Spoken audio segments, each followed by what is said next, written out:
Imagine करें आप office जा रहे हैं और गूगल मैप सडनली डिटेक्ट करता है कि आगे ट्रैफिक है, और सिर्फ ट्रैफिक डिटेक्ट ही नहीं करता बल्कि आपको एक अल्टरनेट फास्टर रूट भी सजेस्ट करता है। हर सुबह हम अपना फ़ोन उठाते हैं, उसे देखते हैं और फ़ोन इंस्टेंटली अनलॉक हो जाता है। No password, no pin. सोचो, रात के 11 बजे हैं, आप बेड पर लेटे हैं और यूट्यूब पर एक वीडियो प्ले करते हैं। वीडियो इंटरेस्टिंग है तो आप उसे एंड तक देखते हैं।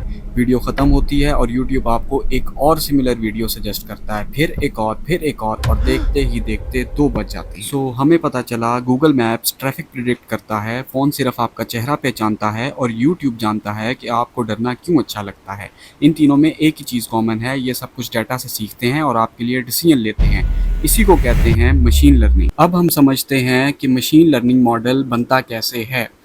हमेशा याद रखें, जो भी मॉडल होता है वो हमेशा स्टार्ट होता है ट्रेनिंग डाटा से। ट्रेनिंग डाटा कौन सा डाटा हो सकता है? ट्रेनिंग डाटा कोई भी ऐसा डाटा, एक्सेल फाइल हो सकती है, आपके पास इमेजेस हो सकती हैं, ऑडियो हो सकता है, वीडियो हो सकता है, पीडीएफ फाइल हो सकती हैं, और ये डाटा हमारा जाता है एल्गोरिदम के पास। एल्गोरिदम बेसिकली एक सेट ऑफ रूल्स है जो अप्लाई होता है ट्रेनिंग डाटा के ऊपर। ट्रेनिंग डाटा के ऊपर वो मल्टीप्लाई होता है, एडिशन होती है, सब्ट्रैक्शन होती है, डिफरेंट फार्मूलाज अप्लाई होते हैं, और उसके बाद वो इस ट्रेनिंग डाटा से हिडन पैटर्न्स को फाइंड करता है और मॉडल बना देता है। सो उसके बाद क्या होता है कि हमारे पास एक टेस्टिंग डाटा आता है। टेस्टिंग डाटा ऐसा डाटा होता है जो हमारे ट्रेनिंग के अंदर प्रेजेंट नहीं होता, और वो जाता है मॉडल के पास, और मॉडल उसके बाद हमें आउटपुट प्रिडिक्ट करके देता है। तो आसान अल्फाजों में ट्रेनिंग डाटा जो है, मॉडल जो होता है वो हमारे ट्रेनिंग डाटा से बनता है, और बनने के बाद टेस्टिंग डाटा के ऊपर वो टेस्टिंग डाटा उसके पास आता है, और टेस्टिंग डाटा उसकी बेसिस मॉडल जो है उसके ऊपर कैलकुलेशन अप्लाई करता है और हमें आउटपुट निकाल कर देता है। तो इसको कहते हैं कि ये हमारे पास एक मशीन लर्निंग का लाइफ साइकिल है। अब हम चलते हैं, हमारे पास जो है वो स्ट्रक्चर्ड डाटा और अनस्ट्रक्चर्ड डाटा है। हमारे पास 2 टाइप का ही डाटा हो सकता है, या स्ट्रक्चर्ड डाटा हो सकता है या अनस्ट्रक्चर्ड डाटा हो सकता है। स्ट्रक्चर्ड डाटा हमेशा याद रखिए ऐसा डाटा होता है जो एक फिक्स्ड फॉर्मेट में हो, यानी कि फिक्स्ड रोज एंड कॉलम की फॉर्म में। जिस तरीके से हमारे पास ये टेबल आ रहा है जिसके कुछ एट्रीब्यूट्स हैं, name, age, absence rate, CGPA, pass and fail, तो ये हमारे पास कुछ एट्रीब्यूट्स हैं, ये फिक्स्ड रोज एंड फॉर्मेट में आ रहे हैं, तो इस डाटा को हम कहते हैं कि ये हमारे पास स्ट्रक्चर्ड डाटा है।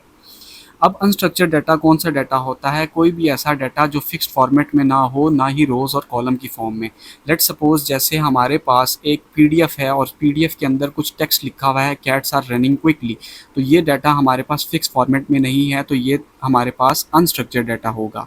सेम इसी तरीके से कोई वर्ड फाइल हो सकती है जिसके अंदर कुछ टेक्स्ट लिखा हो। हमारे पास ऑडियो डाटा हो सकता है, यानी कि हमारे पास वॉइस रिकॉर्डिंग हो सकती हैं, कॉल लॉग्स हो सकते हैं। सेम इसी तरीके से हमारे पास वीडियो डाटा हो सकता है जिसमें हमारे पास सर्विलेंस फुटेज हो सकती है, लाइव स्ट्रीम डाटा हो सकता है। सेम इसी तरीके से हमारे पास रेटिंग रिव्यूज़ हो सकते हैं। सेम इसी तरीके से हमारे पास ईसीजी का डाटा हो सकता है जो हार्ट के ये इस्तेमाल होता है, ये हमारे पास वेव्स की फॉर्म में होता है। सेम इसी तरीके से ईईजी का डाटा हो सकता है जो हमारे ब्रेन की एक्टिविटी को मेजर करता है।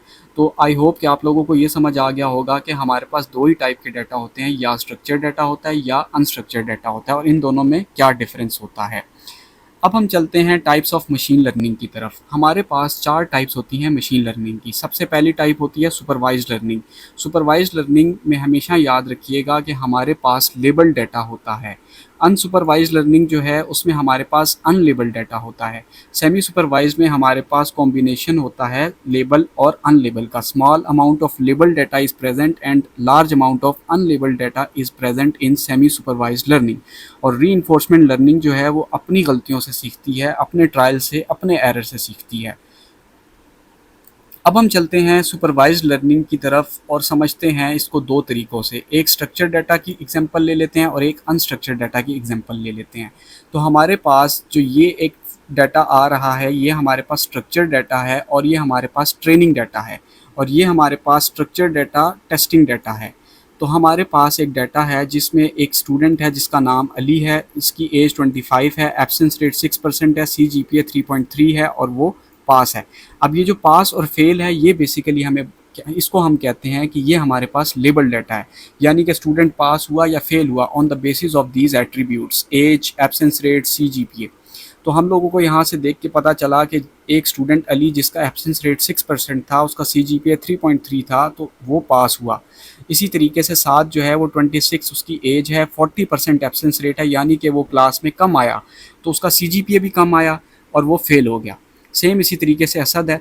तो ये हमारे पास एक ट्रेनिंग डाटा है जिसके ऊपर हमारा एक मॉडल बिल्ड हुआ है और वो प्रिडिक्शन करके देगा अनसीन डाटा पे। अब अनसीन डाटा में हमारे पास एक स्टूडेंट है जिसका नाम हमजा है, जिसकी एज 24 है, एब्सेंस रेट 50% है, CGPA 2 है, तो वो पास होगा या फेल होगा। तो ये ट्रेंड मॉडल जो इस ट्रेनिंग डाटा के ऊपर ट्रेन हुआ है, ये टेस्टिंग जो हमारे पास डाटा है वो इस ट्रेंड मॉडल के पास जाएगा और वो हमें प्रिडिक्ट करके देगा।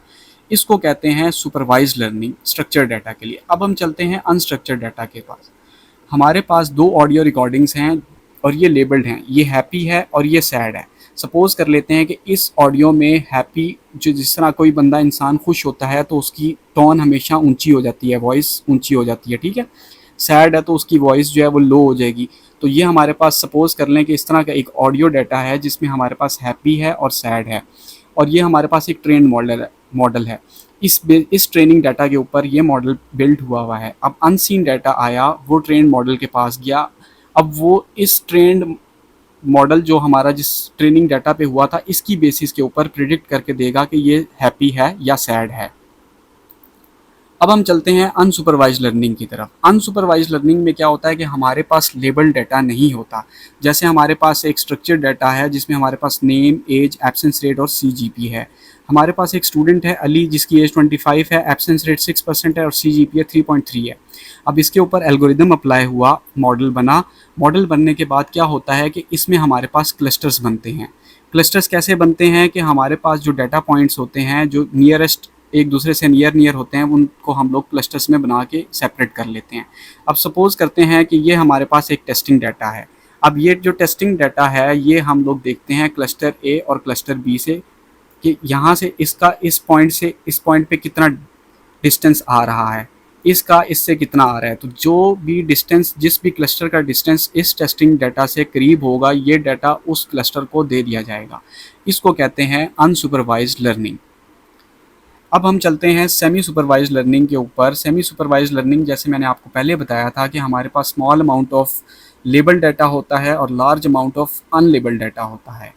तो ये दोनों मिलते हैं और इसकी बेसिस के ऊपर हमारे पास एक एल्गोरिदम बनता है। एल्गोरिदम इसके ऊपर अप्लाई होता है और इससे मॉडल बनता है, और इस मॉडल की बेसिस के बाद वो हमें मॉडल जो है प्रिडिक्ट करके देता है। जैसे इन दोनों को कंपेयर किया और उसने यहाँ पे आखिर में हमें आउटपुट दे दी, हमज़ा, बिलाल, सारा, आयशा, उस्मान और ज़ारा के लिए।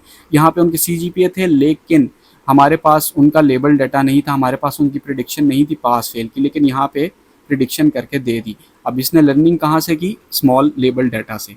इसको कहते हैं सेमी सुपरवाइज्ड लर्निंग। अब हम चलते हैं रीइंफोर्समेंट लर्निंग की तरफ। रीइंफोर्समेंट लर्निंग में क्या होता है कि ये अपनी गलतियों से सीखता है। सपोज़ एक एजेंट है, वो अगर कोई पॉजिटिव काम करता है या सही काम करता है तो उसको रिवॉर्ड दिया जाता है +1, और अगर वो गलत काम करता है तो उसको -1 दिया जाता है। और यही इन्वायरमेंट जो है, इसी साइकिल से वो सीखता है। लेट्स सपोज़ एक बच्चा जब साइकिल चलाना शुरू करता है तो वो शुरू में गिरता है, बार बार गिरता है, गिरता, और वो आहिस्ता आहिस्ता अटैम्प्ट्स करता रहता है और उसको एक 50 अटैम्प्ट्स करता है तो उसकी इम्प्रूवमेंट आती है। फिर वो 500 अटैम्प्ट्स करता है तो वो बिल्कुल सीख जाता है। तो इसी को कहते हैं रीइंफोर्समेंट लर्निंग। जो रियल वर्ल्ड अगर एग्जांपल देखी जाए तो सेल्फ ड्राइविंग कार्स भी इसी तरीके से लर्न करती हैं। आई होप कि आपको आज का लेक्चर समझ आया होगा, और अगर आपको समझ आया है अपने दोस्तों के साथ शेयर करें, और कोई चीज़ आपको समझ ना आई हो तो आप कमेंट्स में पूछ सकते हैं। आज के लिए इतना ही। थैंक यू एंड अल्लाह हाफिज़।